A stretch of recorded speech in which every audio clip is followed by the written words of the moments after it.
नमस्कार दोस्तों, स्वागत है आप सबका अनस्टॉपेबल 20 में। अगर आप तैयारी कर रहे हैं राजस्थान पुलिस, रीट, पटवार, आरएएस, ऐसा कोई भी एग्ज़ाम जहां पे राजस्थान जीके का वेटेज है, तो ये वीडियो आपकी तैयारी को बेहतर बना पाएगा। और इस वीडियो के माध्यम से आप ये भी चेक कर पाएंगे कि आपकी कितनी तैयारी है और आपको कितना और पढ़ने की आवश्यकता है। तो चलिए फिर बिना कोई समय गंवाए सीधे क्वेश्चन पे आते हैं। और पहला क्वेश्चन है हमारा, राजस्थान का दूसरा हवा महल किसे कहा जाता है? ऑप्शन है आपके पास लालगढ़ पैलेस, खेतड़ी महल, खानपुर महल, फतेह प्रकाश महल। ये आपके पास में चार ऑप्शन है और आपको बताना है राजस्थान का दूसरा हवा महल, तो वो रहेगा दोस्तों खेतड़ी महल। देखिए नाम खेतड़ी महल है लेकिन ये खेतड़ी में स्थित नहीं है। खेत खेतड़ी जो होता है वो झुंझुनू जिले में आता है वैसे तो। और आपका ये खेतड़ी महल है वो कहाँ पे स्थित है? ये है झुंझुनू के अंदर।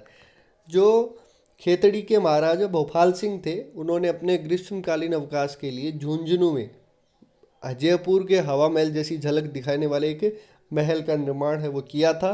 और इसको कहा जाता है राजस्थान का दूसरा हवा महल। देखिए बात हुई है झुंझुनू जिले की, तो थोड़ी बहुत चीज़ें आपको ना झुंझुनू जिले के बारे में पता होनी चाहिए। जैसे कि पुरातात्विक स्थल है वो झुंझुनू में कौन सा है, तो वो है सुनारी। ठीक है, इसके अलावा देखने लायक अगर वहाँ पे दर्शनीय स्थलों की बात करें तो, या प्रमुख मंदिरों की बात कर लें तो एक तो लोहारगल है वो झुंझुनू के अंदर 24 कोस की परिक्रमा होती है, जिसे मालाखेत की परिक्रमा जी भी कहा जाता है।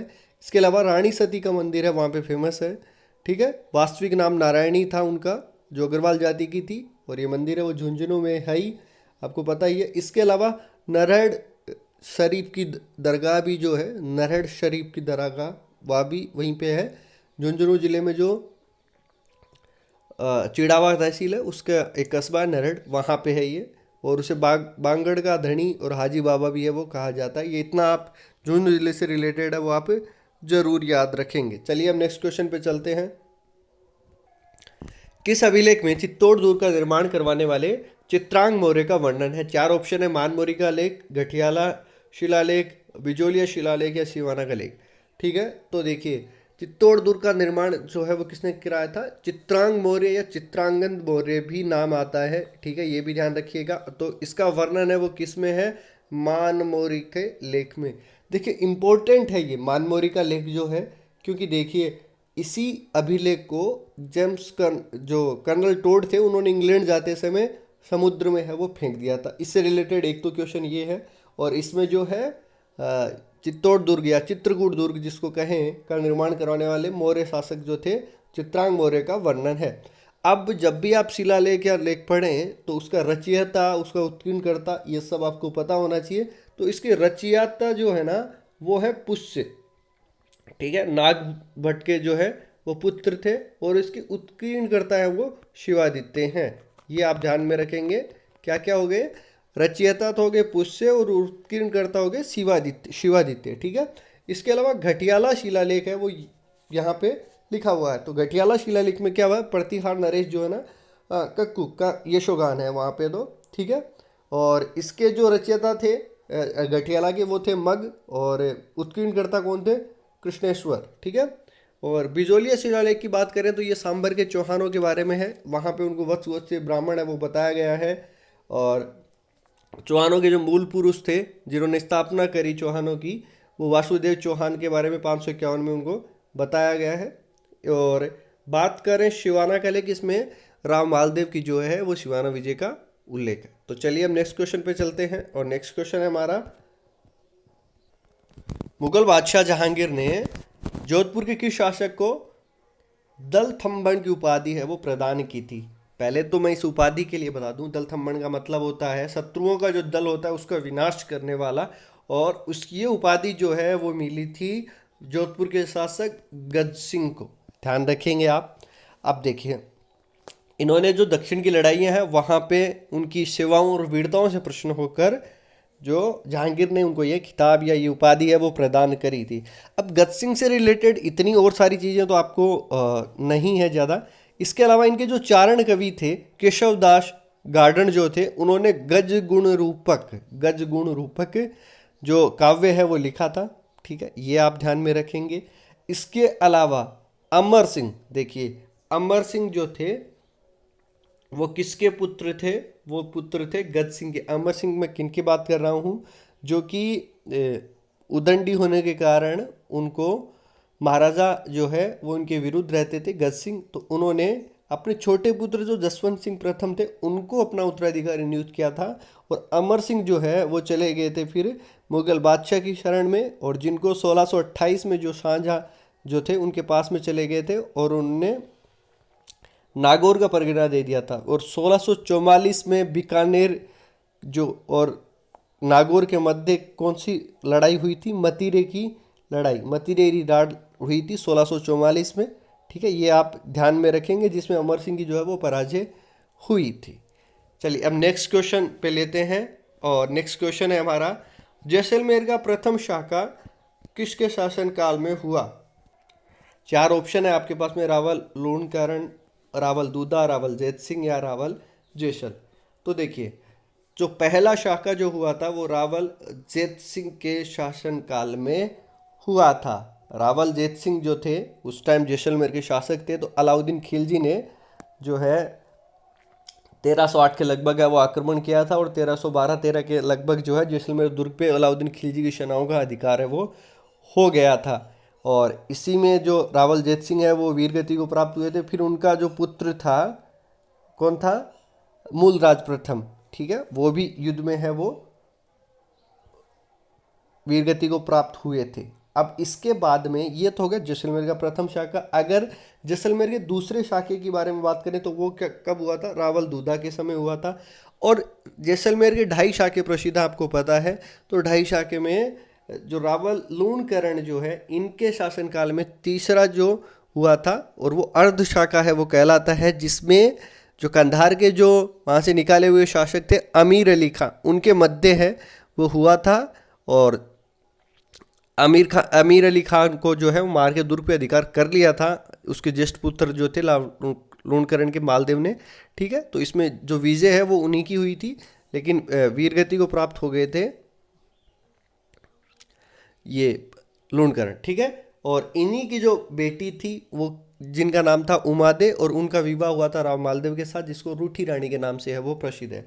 और रावल जैसल ने क्या करवाया था? जैसलमेर की राज्य की स्थापना 12 जुलाई 1155 को जैसलमेर दुर्ग की नींव रखी थी, और जैसलमेर नगर है वो बसाया था। चलिए नेक्स्ट क्वेश्चन पे चलते हैं। नेक्स्ट क्वेश्चन है हमारा, भूमि के रक्षक देवता के रूप में किसे पूजा जाता है? तो देखिए दोस्तों, भूमि का रक्षक देवता जो होता है वो होता है भूमिया जी। ऑप्शन सी यहाँ पे करेक्ट रहेगा। भूमि के रक्षक देवता में के रूप में जो गांव गांव में है ये भूमिया जी है वो पूजे जाते हैं। चलिए नेक्स्ट क्वेश्चन पे चलते हैं, और नेक्स्ट क्वेश्चन है हमारा, धींगा गणगौर का त्योहार है वो कहाँ मनाया जाता है? जयपुर, कोटा, किशनगढ़ या उदयपुर? तो देखिए दोस्तों, धींगा जो गणगौर है उसका जो त्योहार है उदयपुर में मनाया जाता है। उदयपुर में बैशाख कृष्ण तृतीया को ये जो है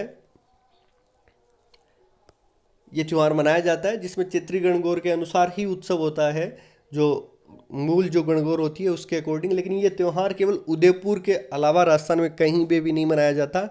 और उदयपुर के जो महाराणा राज सिंह थे उन्होंने अपनी छोटी महारानी के लिए ये त्यौहार है वो प्रचलित है वो किया था, ये आप ध्यान में रखेंगे। चलिए नेक्स्ट क्वेश्चन पे चलते हैं। निम्न में से कौन सा तत्वाद्य यंत्र है वो नहीं है? 4 ऑप्शन है। देखिए, ऐसे क्वेश्चन एग्जाम में जो है वो बन सकते हैं, ऐसे क्वेश्चंस के बारे में हमें ध्यान में है वो जरूर रखना है। और 4 ऑप्शन है आपके पास में, रावण हत्ता है, ऑप्शन बी हमारा है सारंगी, ऑप्शन सी जो है दोस्तों वो क्या है? जंतर, और ऑप्शन डी जो है वो क्या है? वो है शहनाई। ये अब देखिए, तत्वाद्य यंत्र है वो कौन से हैं? ये तो आपको देख लिए कि जिन वाद्य यंत्रों में तार जो होते हैं उनके द्वारा स्वरों की उत्पत्ति होती है वो तार या तंतु या तत्वाद्य यंत्र है वो कहलाते हैं, है ना। चलिए अब देखिए, जैसे कि सबसे पहले रावण हत्ता में तार होते हैं भाई, है ना। आदि वाद्य भी इसको है वो माना गया, नारद जी से इसको जोड़ा गया है ना। इसके अलावा सारंगी में भी होते हैं। और तत्वाद्यों में सर्वश्रेष्ठ वाद्य है वो कौन है? सारंगी है, सागवान की लकड़ी से बनाई जाती है और इसका वादन गज से ही किया जाता है। ठीक है, ये आपका हो गया जंतर। ये देखो, और ये वाद्य जो है ना वीणा का प्रारंभिक रूप है वो माना जाता है जंतर। ठीक है ना, इसकी आकृति जो होती है वो वीणा जैसे ही होती है, गले में लटका के और इसको जो है वो बजाया जाता है। और जो बगड़ावतों की कथा कहने वाले गुजर भोपे जो होते हैं इसका यूज है वो मुख्य रूप से करते हैं और इसके अंदर भी तार होते हैं। तो ऑप्शन डी क्या बचा हुआ है यहाँ पे बचा हुआ है शहनाई। और शहनाई को क्या तार होते हैं कि नहीं, उसको कैसे बजाया जाता है शहनाई को, जो वाद्य फूंक कर बजाए जाते हैं ना, उनको सुशीर वाद्य है वो कहा जाता है, सुशीर वाद्य, ठीक है ना। और ये क्या कौन सा वाद्य हो गया, सुशीर। तो ऑप्शन डी यहाँ पे करेक्ट हो जाएगा, शहनाई। चलिए नेक्स्ट क्वेश्चन पे चलते हैं। विधानसभा अध्यक्ष का निर्वाचन है वो किसके द्वारा किया जाता है दोस्तों। तो विधानसभा अध्यक्ष का निर्वाचन जो है दोस्तों, जो विधानसभा सदस्य होते हैं उन्हीं में अपने में से जो चुनाव है वो किया जाता है। इवन विधानसभा उपाध्यक्ष का चुनाव भी जो है दोस्तों, वो भी किसके द्वारा किया जाता है, विधानसभा सदस्यों के द्वारा ही किया जाता है। ये भी आप जो है ध्यान में रखेंगे। चलिए नेक्स्ट क्वेश्चन पे चलते हैं। नेक्स्ट क्वेश्चन है 2011 की जनगणना के अनुसार लिंगानुपात में सर्वाधिक वृद्धि किस जिले में हुई है। डूंगरपुर, उदयपुर, जैसलमेर और भरतपुर, ये आपके पास है। तो लिंगानुपात में दोस्तों सबसे ज़्यादा वृद्धि वाला जो ज़िला है वो कौन सा है, वो है जैसलमेर। यहाँ पे जो पिछली बार 2001 की बात करें तो 821 था और अब हो गया 852, यानी कि 31 जो है वो वृद्धि हुई है, 31 अंकों की। और भरतपुर में दूसरा नंबर आता है, वहाँ पे 26 है। सर्वाधिक कमी की अगर मैं बात करूँ, गिरावट, वो कौन सा है, डूंगरपुर, वहाँ पे कमी हुई है 28 पॉइंट की। जो पहले 1022 था अब 994 हो गया है। और उदयपुर दूसरे नंबर पे आता है, जहाँ पे 13 पॉइंट की जो है कमी है वहाँ पे हुई है। 2011 के अनुसार राज्य में ऐसा कोई भी जिला नहीं रहा जहाँ पे लिंगानुपात है वो 1000 या उससे ऊपर है वो गया है। ये भी आप ध्यान में रखेंगे, सबका लिंगानुपात है वो 1000 से कमी है। लेकिन 2001 के अंदर ऐसे 2 जिले थे जहाँ पे लिंगानुपात 1000 से ज़्यादा था। डूंगरपुर में कितना था, 1022, और आपका राजसमंद में कितना था, 1000 था। चलिए नेक्स्ट क्वेश्चन पे चलते हैं। नेक्स्ट क्वेश्चन है हमारा, केवलादेव राष्ट्रीय उद्यान को पक्षी अभ्यारण्य जो है वो कब घोषित किया गया था। इंपॉर्टेंट क्वेश्चन है। 4 ऑप्शन है, 1956, 57, 58 या 59। तो देखिए दोस्तों, केवलादेव राष्ट्रीय उद्यान, जिसको घना पक्षी अभ्यारण्य भी कहा जाता है, और इसको पक्षी अभ्यारण्य घोषित किया गया था 1956, यानी कि ऑप्शन ए जो है यहाँ पे सही है। 1985, एक इंपॉर्टेंट क्वेश्चन और ध्यान रखिए, 1985 यूनेस्को ने इसको विश्व प्राकृतिक धरोहर की जो सूची है उसमें शामिल है वो किया गया था। 1981 को रामसर साइट है, इसको घोषित किया गया था। पक्षियों का स्वर्ग है वो इसको कहा जाता है। साइबेरियन क्रेन जो सारस जो होता है उसके आगमन के लिए ये प्रसिद्ध है, ठीक है।